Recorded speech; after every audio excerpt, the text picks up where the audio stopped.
Os santos são sinais da presença do ressuscitado na história. Hoje, dia 6 de novembro, celebramos São Nuno de Santa Maria. Nosso santo de hoje nasceu no dia 24 de junho de 1360, em Portugal. Não se sabe ao certo em que localidade exatamente. Foi batizado com o nome de Nuno Álvares Pereira. E ele nasceu e viveu numa época em que os costumes morais estavam muito corrompidos em Portugal. Era uma época em que havia a presença da religião, a presença da igreja, mas era uma época em que as pessoas, do ponto de vista moral, realmente não estavam bem, na sua grande maioria. Ele recebeu uma educação muito boa, era muito inteligente, além disso tinha muita habilidade física, muita força, tinha muita habilidade com lutas, com tipos de esporte que havia na época.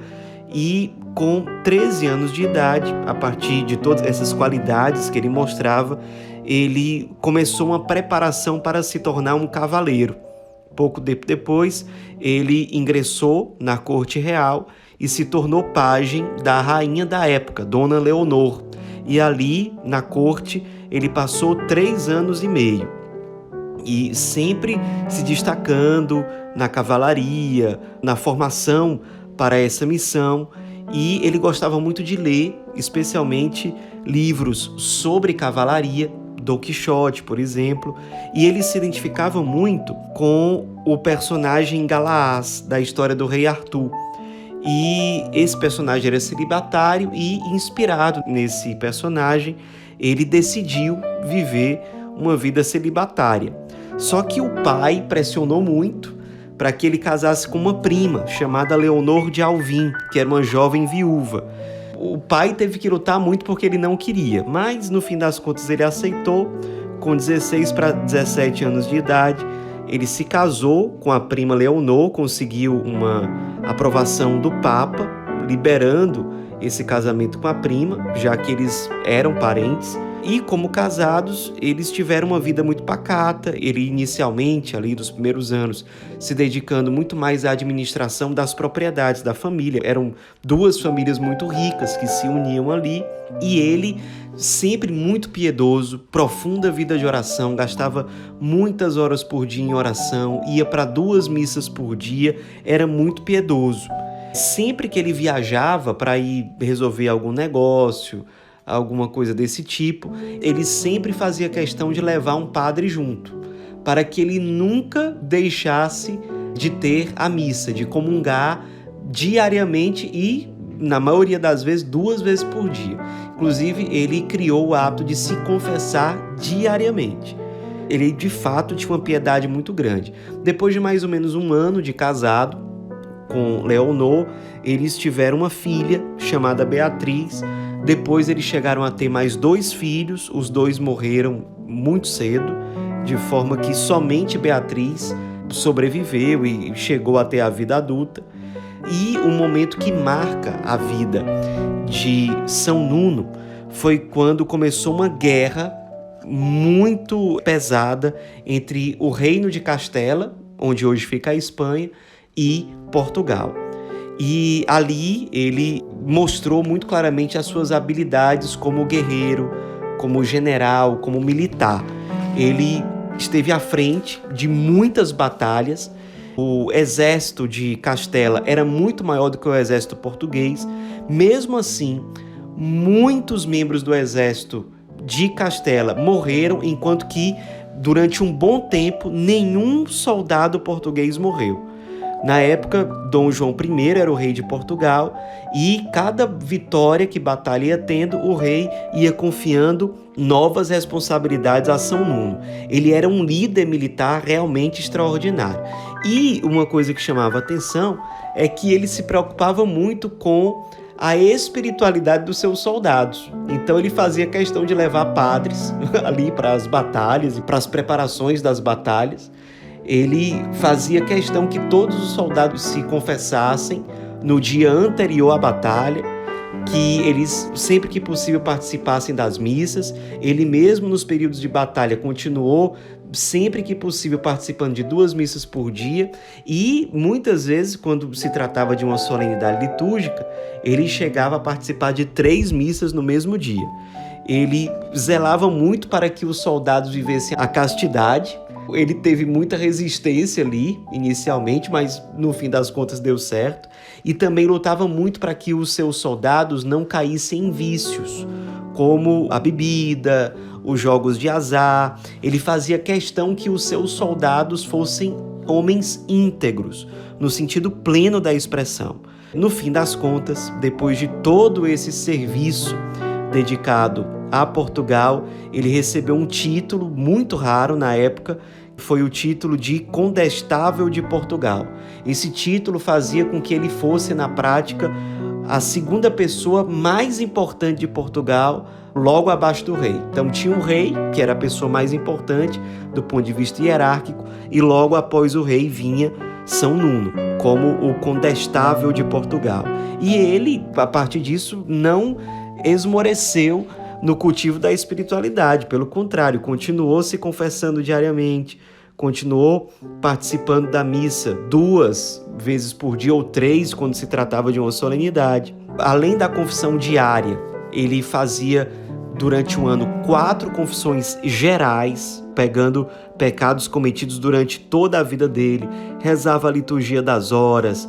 Como ele era muito rico, ele gastava muito dinheiro para comprar paramentos, objetos litúrgicos, para construir ou reformar igrejas, para construir conventos. Inclusive, ele que mandou construir o Carmelo de Lisboa, onde ele anos depois iria morar e onde ele iria morrer também.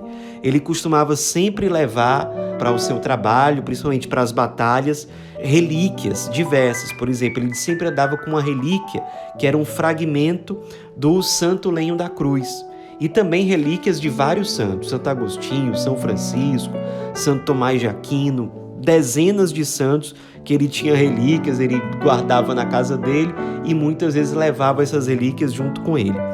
Com apenas 27 anos de idade, ele ficou viúvo. A sua filha Beatriz se casou com um duque muito rico, o Duque de Bragança. A partir dessa união matrimonial começou oficialmente o que os portugueses chamavam de Casa de Bragança, que foi uma família que ficou à frente do reino português a partir do ano de 1640, uma família muito importante na história de Portugal. Ele continuou sua carreira militar, agora celibatário, viúvo e celibatário, e com 62 anos de idade ele conseguiu liderar um movimento para que Portugal finalmente vivesse em paz. E quando ele viu que o seu trabalho, a sua missão no campo militar estava concluída, ele finalmente realiza o seu sonho de ingressar na Ordem Carmelita. Nesse momento ele doou toda a sua riqueza, todos os seus bens aos pobres, abdicou dos seus títulos, abdicou inclusive do seu sobrenome de família nobre, e como religioso carmelita, ele adotou o nome de Nuno de Santa Maria.